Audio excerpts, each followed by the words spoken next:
So today I read an article that in all honesty didn't surprise me at all. Capcom decided to terminate development projects at Capcom Vancouver. For those unfamiliar, Capcom Vancouver, originally Blue Castle Games, were hired by Capcom after the success of Dead Rising 2. They were rebranded as Capcom Vancouver and went on to develop the future installments in the Dead Rising series and Puzzle Fighter, which released on the iOS and Android last year. After reviewing the titles being developed at Capcom Vancouver, Capcom of Japan decided to cancel the projects and expects to lose approximately 4.5 billion yen, or roughly $40,072,500 US.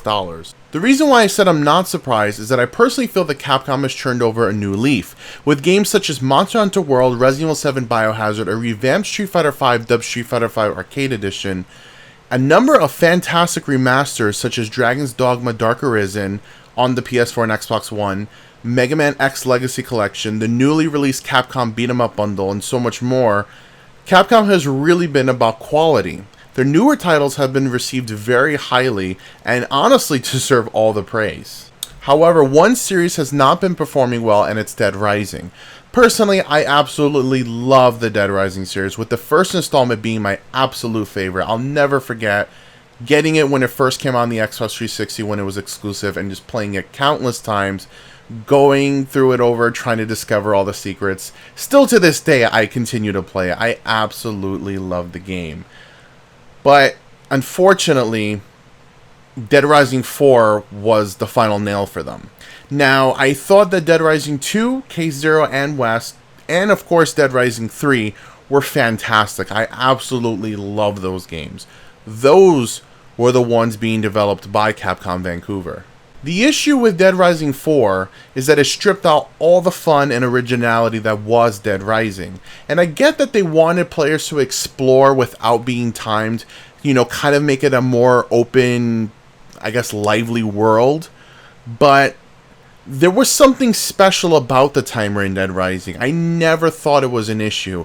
I love that adrenaline rush of feeling like I have to keep going on and moving, because if I don't, I'm gonna lose the case, and it was awesome. I really, really loved it. But it really was just a bad move for Dead Rising 4. The biggest thing that I thought personally, and I don't see it mentioned as much when people talk badly about Dead Rising 4, or rather speak their honest opinion, is that they sold the real ending as DLC.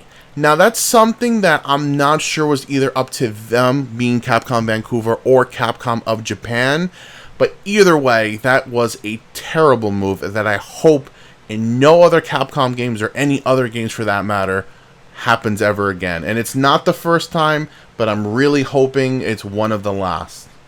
So now that Capcom is more about quality, more than they have been in a very long time, I suppose they felt that Division wasn't making something that would do well, that either wouldn't be received well or even would sell well.